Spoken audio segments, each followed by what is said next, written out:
Here is the another question of limited companies or company accounts beta. We have done multiple questions beta. Right now के अब जो आपके पास ये जो question है वो आपके पास जून 2022 पेपर 22 और क्वेश्चन नंबर 5। अगर ओ लेवल्स का बच्चा अगर फॉर एग्जांपल कोई बच्चा ओ लेवल्स का अपियर कर रहा है तो उसके लिए जो है 7707 होगा। और अगर कोई बच्चा IGCSE के थ्रू पेपर दे रहा है तो उसका कोड होगा 0452। सारे क्वेश्चंस आपको तकरीबन सेम लगेंगे, मिलते जुलते लगेंगे लिमिटेड कंपनीज में। अब राइट नाउ कि यहाँ पर जो क्वेश्चन है एक ट्रायल बैलेंस दिया हुआ है एम लिमिटेड का और जो ऑलरेडी ट्रायल बैलेंस भी है, सही है। इससे पहले हमने मेरे ख्याल से एक क्वेश्चन किया था बी लिमिटेड वाला और इससे पहले हमने एक क्वेश्चन किया था वाई लिमिटेड वाला। वाई लिमिटेड जो है नवंबर 24 का था और बी लिमिटेड जो था नवंबर 21 का था। और अब जो हम सॉल्व कर रहे हैं वो जून 2022 का कर रहे हैं और इत्तेफाक से वो आपका अपना वेरिएंट है। सबसे पहले इसमें आपको क्या बनाना है, इनकम स्टेटमेंट बनानी है। और इनकम स्टेटमेंट किस तरह बनाओगे बेटा, आप लोगों की एक इनकम स्टेटमेंट जो सोल ट्रेडर है उसकी प्रैक्टिस भी हो सकती है। तो इस यहाँ पर देख लेना कि इनकम स्टेटमेंट स्टार्ट होता है रेवेन्यू से, जो कि कितना दिया हुआ है 2,03,600। यहाँ पर मैं लिख रहा हूँ रेवेन्यू 2,03,600। सेकंड कॉलम पे इसलिए लिखा है क्योंकि इस सवाल में सेल्स रिटर्न नाम की कोई चीज़ नहीं है बेटा। और जब सेल्स रिटर्न नहीं है तो इसका मतलब मैं फ़ौरन क्या लिख दूंगा, लेस कॉस्ट ऑफ सेल्स। बहुत इजी है, थोड़ा सा कंसंट्रेट करने की कोशिश करना, अगर नहीं समझ में आए तो रोक देना। मैंने यहाँ पर क्या लिख दिया, ऐड ओपनिंग इन्वेंट्री। सवाल में फॉर एग्जांपल ओपनिंग इन्वेंट्री दोस्तों चेक करो कि गिवन है या नहीं है। Opening inventory opening inventory opening inventory ये रही भाई 12,945। फिर इसके बाद क्या आता है, ऐड परचेजेस बेटा। अब परचेजेस सवाल में देख लो है या नहीं है। परचेजेस 143,750 143,750। फिर देख लो परचेज रिटर्न या carriage inward. Purchase return carriage inward दोनों नज़र नहीं आ रहा है, यहाँ एडजस्टमेंट में भी नज़र नहीं आ रहा, इग्नोर कर दो। तो डायरेक्ट क्या आ जाएगा, इन सबको अगर मैं आपसे कहता हूँ कि आप लोग सॉल्व कर लो बेटा। क्लोजिंग इन्वेंट्री है 12,830 बेटा। अगर मैं आपसे इन सबको कहता हूँ कि आप लोग जल्दी से प्लस माइनस कर लो तो ये आपके पास क्या आ गया, कॉस्ट ऑफ सेल्स कितना कह रहे हो, 143,865। अच्छा बेटा इसमें से इसको माइनस कर दो तो आपके पास जो आंसर ग्रॉस प्रॉफिट आप कह रहे हो 59,735। अच्छा बेटा ग्रॉस प्रॉफिट के बाद यहाँ पर आ जाओ, other income other income other income other income कोई नज़र नहीं आ रही, अदर इनकम कोई है नहीं। तो डायरेक्ट क्या कर दोगे, लेस नहीं बेटा, लेस एक्सपेंसेस। अगर एक्सपेंसेस की बात कर रहा हूँ तो उस पर रेंट एंड रेट्स 12,460। मगर इसमें एडजस्टमेंट है, रेंट लिखूंगा, रेंट 12,460। एडजस्टमेंट ने क्या बोला है भाई, रेंट में इंक्लूड है payment 2,250 for the 3 month October till दिसंबर। तो इसका मतलब हो गया, यहाँ देखना 2,250 डिवाइडेड बाय 3 और अक्टूबर से दिसंबर, अक्टूबर नवंबर दिसंबर 3 महीने हो गए। हमें कब तक पे करना था, नवंबर तक पे करना था, तो मैंने 1 महीने का क्या कर दिया, ज़्यादा पे कर दिया। तो 2,250 डिवाइड बाय 3 मल्टीप्लाई बाय 1 कितना हो जाएगा दोस्तों, तो कितना बेटा, माइनस कर दो 750 बेटा।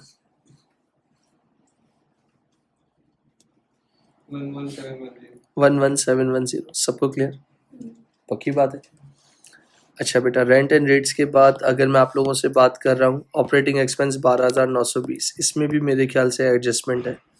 तो मैंने यहाँ लिख दिया ऑपरेटिंग एक्सपेंस 12,920 900 12,920। एडजस्टमेंट ने क्या बोला हुआ है? एक्रूड है 415। एक्रूड मतलब इस्तेमाल कर लिया है मगर पे, तो बेटा कितना हो जाएगा? 13,335। इसके बाद वेजेस कितनी है? 24,380। कोई एडजस्टमेंट नहीं है, डायरेक्ट छाप दो 24,380। इसके बाद दोस्तों एक मिनट बेटा, ट्रेड रिसीवेबल कितना है? 9,800। तो 9,800 का 4% निकालो, कितना होता है? बैड डेब है नहीं, 9,800 का 4% कितना होता है बेटा? 3। तो ये तुम्हारा क्या हो गया? 392। PFDD आ गया, 392 आ गया। इधर देखिएगा, PFDD equal to new minus old. New कितना आया? 392। ओल्ड कितना है? 295। तो कितने से इंक्रीज हो गया बता सकते हो? 97 से इंक्रीज हो गया। तो यहाँ क्या लिख दिया? इंक्रीज इन PFDD 97 दोस्तों। इसके बाद डेप्रिसिएशन निकालनी है 25% RBM मेथड। 40,000 का 40,000 में से 17,500 निकाल दो, कितना होगा? 22,000। उसका 25% कितना होता है बेटा? 22। थैंक यू बेटा, 5,000। इक्विपमेंट की डेप्रिसिएशन बेटा 5,625। बाजार और कुछ नहीं लग रहा, तो कोई बच्चा इसका टोटल करके बता दो प्लीज।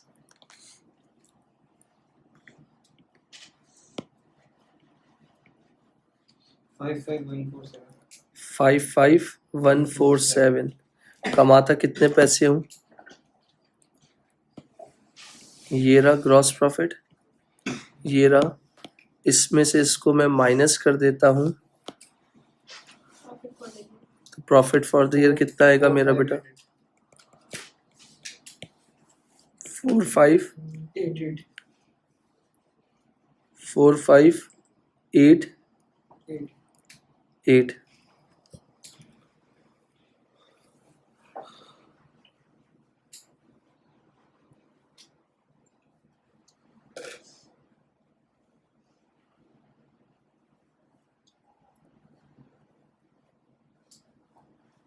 नेक्स्ट बेटा क्या बनाना है? सोशी, जिसमें तुम लोग बोलते हो कि मुश्किल है या कोई भी है, मैं तुम्हारे सामने रख रहा हूँ statement of changes in equity. सिर्फ बोर्ड पे नज़र देखना। 1 दिसंबर को मेरे पास क्या पड़ा हुआ था, यहाँ देखना है। नहीं मेरा बेटा, यहाँ पर देखना, ordinary share capital, general reserve, retained earning और टोटल। मेरे पास सबसे पहले शेयर कैपिटल पड़ा था, कितना पड़ा था? 20,000 बेटा, तो मैंने यहाँ पर 20,000 लिख दिया। रिजर्व्स में मैंने अपने पास कितने पैसे रखे? 3,000 बेटा। अर्निंग्स पिछले साल की 2037, इन सबको प्लस कर लो, कितना हो गया? 25037। फिर मुझे इस साल क्या हुआ? प्रॉफिट हुआ था, कितना हुआ था याद है? 4588। तो इसका मतलब उस प्रॉफिट से शेयर कैपिटल का कोई ताल्लुक नहीं होता, रिजर्व का नहीं होता, और अर्निंग बढ़ गई और टोटल भी बढ़ गया। फिर तुम लोग देखना ट्रांसफ़र टू जनरल रिजर्व्स। तो ट्रांसफ़र टू जनरल रिजर्व्स 1,000 रुपये मैंने कहाँ कर दिए, किस में ट्रांसफ़र कर दिए? डैश 1,000 रुपये रिजर्व्स में ऐड किए, टोटल में से निकाल दिए, इसको देखूंगा भी नहीं। ये रहा बेटा एडिशनल इंफॉर्मेशन 7th वाली। इसके बाद डिविडेंड कितना है बेटा? 1,600 डैश डैश 1,600 और 1,600। तो मेरे कैपिटल पे कोई फ़र्क नहीं पड़ा। 20,000 अर्निंग, रिजर्व 3 से कितने हो गए? 4। और इसका बताना बेटा मेरे ख्याल से 4025 है, चेक कर लेना।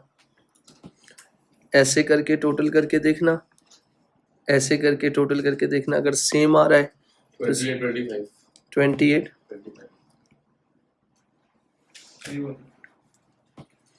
अगर ये आ रहा है तो इसका मतलब 7 और 5 निकल गए। अब इसके बाद रेशोज का तुमसे पूछा है, बोला लिक्विड रेशो, तो लिक्विड रेशो का फॉर्मूला मैं भूल गया, क्या होता है? सही है। कौन सी वाली इन्वेंट्री बेटा? जबरदस्त बेटा। Divided by current liability. In this question we have 12,830। जी मेरा बेटा, एक मिनट रुकिएगा। बैंक कितना है? बैंक कितना है?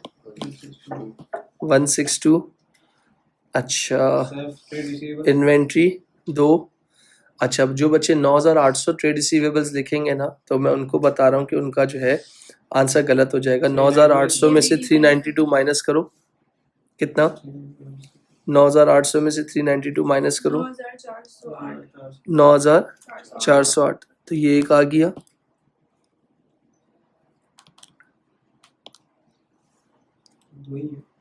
ये एक हो गया, ये 2 हो गया, सही है, और ये 3 हो गए।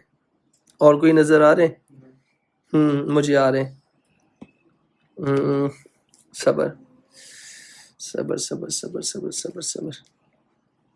करंट एसेट्स इन्वेंट्री हो गई तुम्हारी 12,830, 9,408 ट्रेड रिसीवेबल, पीएफडीडी निकालने के बाद 162 का बैंक और 750 other receivables, 750 other receivables rent में याद करो, और डिवाइडेड बाय करंट लाइबिलिटी। इधर देखिएगा please, current liability, current liability में क्या आ जाएगा? ट्रेड पेएबल, एक ही ट्रेड पेएबल ही लग रहा है बस। हाँ, एक और भी था, एक और भी था, एक और भी था, एक और भी था, कितना? 415 अदर पेएबल्स। तो इसका मतलब ट्रेड पेएबल कितना था? 11,585 प्लस 415, प्लस करो जरा। जी बेटा, और करंट एसेट्स का प्लस करो। 29,900 आप कह रही हो 29,900, सही है बेटा। अब इधर आओ, 29,900 करंट एसेट्स थे। आपने मुझसे मैसेज करके पूछा था, मुझे करंट इसमें मसला होता है, तो मैंने यहाँ पर 29,900 करंट एसेट लिख दिया। अब इसमें से इन्वेंट्री थी 12,830, निकाल देना और डिवाइड कर देना 12,000 से, तब आपको इंशाल्लाह मसला नहीं होगा। ये मुझे नहीं पता आपने क्या डाला होगा, गलत आंसर बता रहे हो। 1.422 गलत बता रहे हो।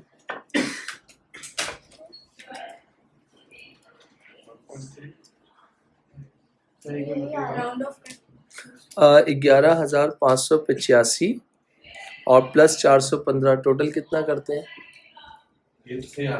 दिखाओ। 12,000। तो फिर आप 12,830 प्लस 9,408 प्लस 750 प्लस, वो 1 मिनट बेटा, 162 डाल दिए पहले।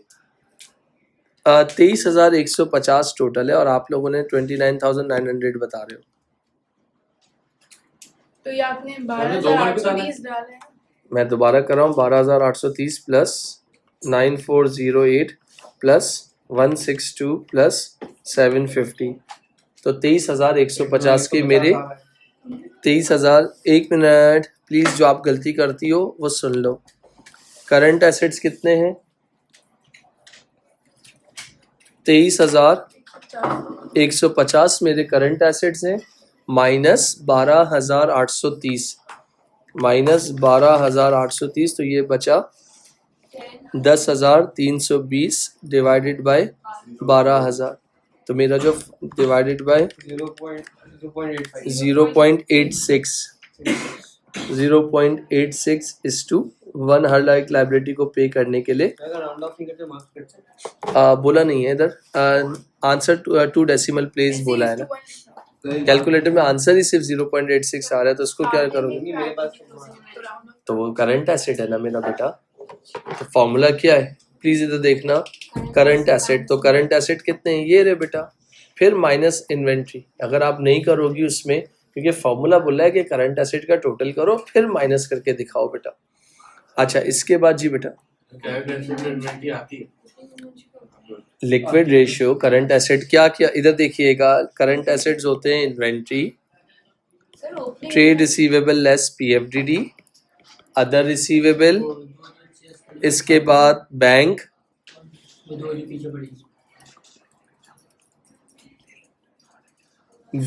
इसके बाद क्या? कैश। एग्री हो गए? फिर इसके बाद यहाँ पर करंट एसेट हो गए। अब इधर देखो, वो कर लेंगे काम, इधर देख लो आप सब। करंट एसेट हो गए।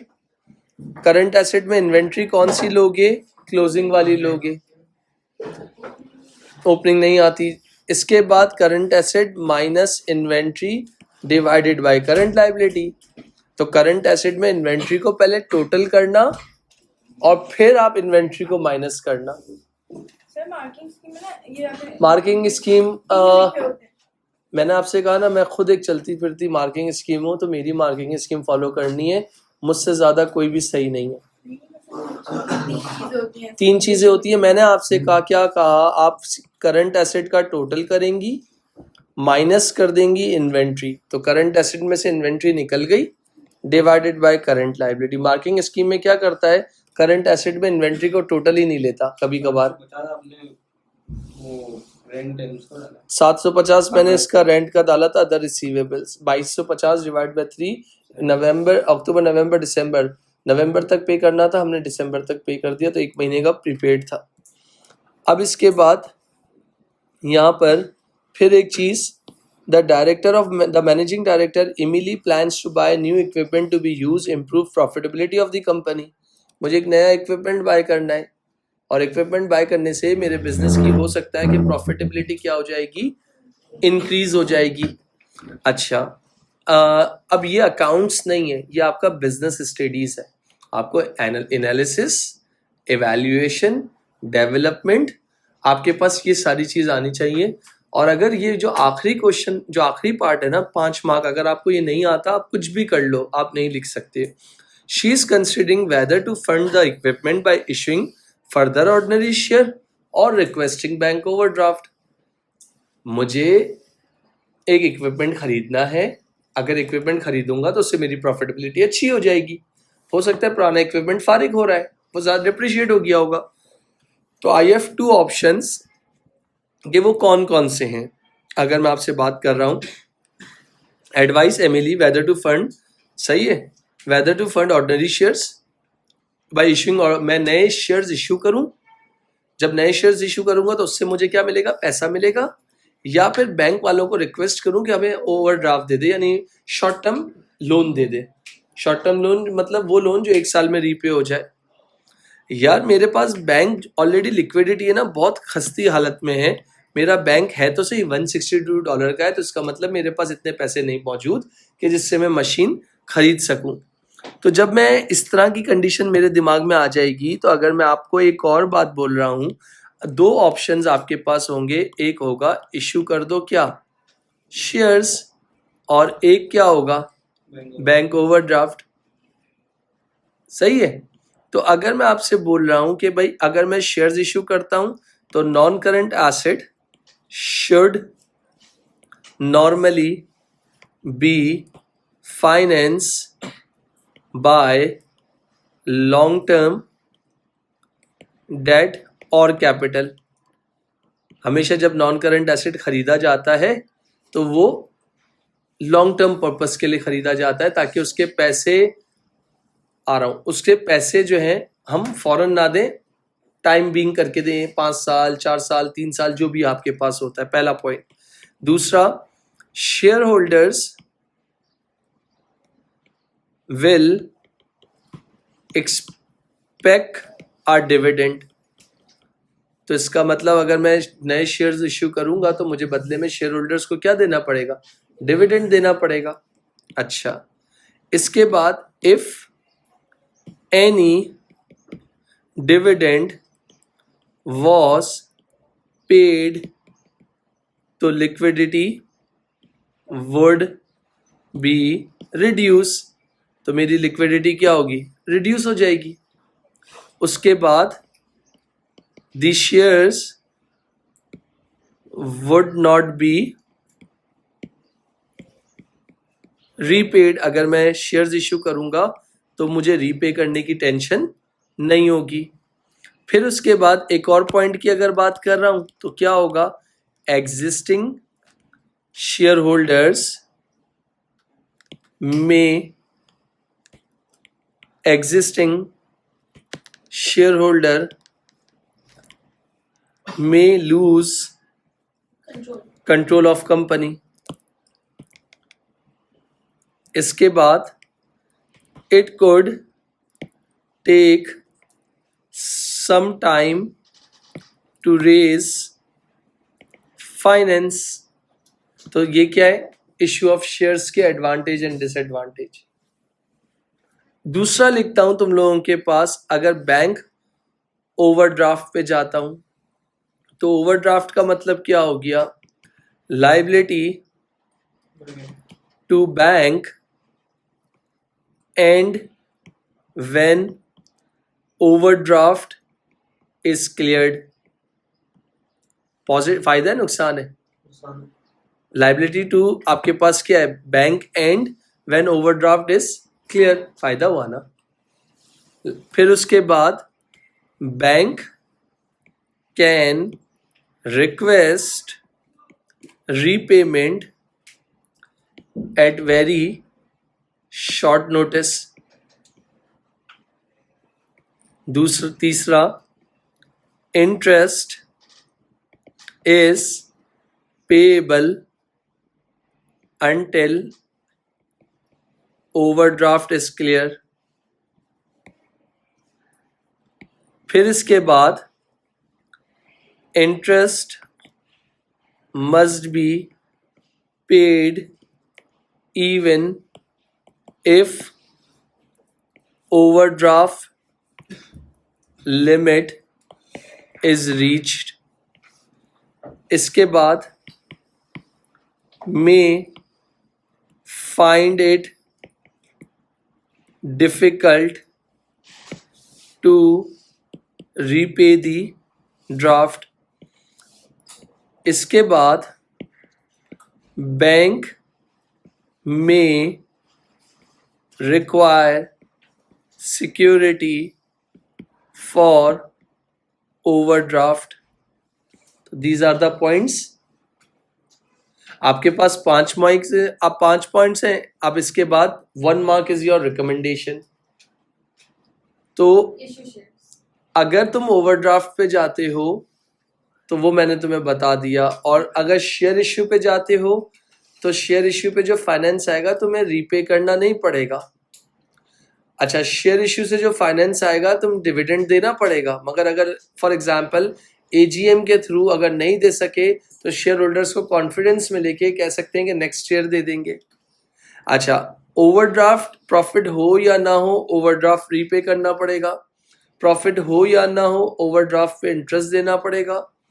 अगर मशीन लेनी ही है, अब ये नहीं बताया कि मशीन की कॉस्ट कितनी है, तो शॉर्ट टर्म के लिए क्यों ले रहे हो, क्यों अपने आप को बर्डनाइज कर रहे हो। अगर लेना था तो लॉन्ग टर्म लोन के लिए हो ताकि इंस्टॉलमेंट ईजी हो जाए और पे करने के लिए टाइम मिल जाए।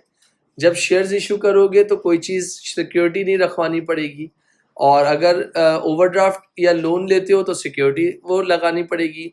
अगर बैंक ओवरड्राफ्ट करते हो तो वो आपके पास क्या होगा, जो आपके पास सिक्योरिटी जब रखवाओगे तो उसके लिए जो डॉक्यूमेंटेशन होगी वो टाइमली होगा। आपके पास इधर ऐसा कुछ भी नहीं होगा। तो हैंस आई पर्सनली बिलीव या hence I suggest Emily should opt first option to raise the finance of purchasing office equipment to issuing further ordinary shares, for example to purchase new equipment, because we have not pay this amount, बल्कि उस पर आपको क्या देना पड़ेगा, interest की जगह क्या देना पड़ेगा, डिविडेंड देना पड़ेगा. That's why we choose this option कि भाई ये हमारे लिए ज़्यादा रिकमेंडेबल है, ज़्यादा अच्छा है as compare to bank overdraft बेटा. तो this is the answer of this part बेटा. अगर कोई क्वेश्चन है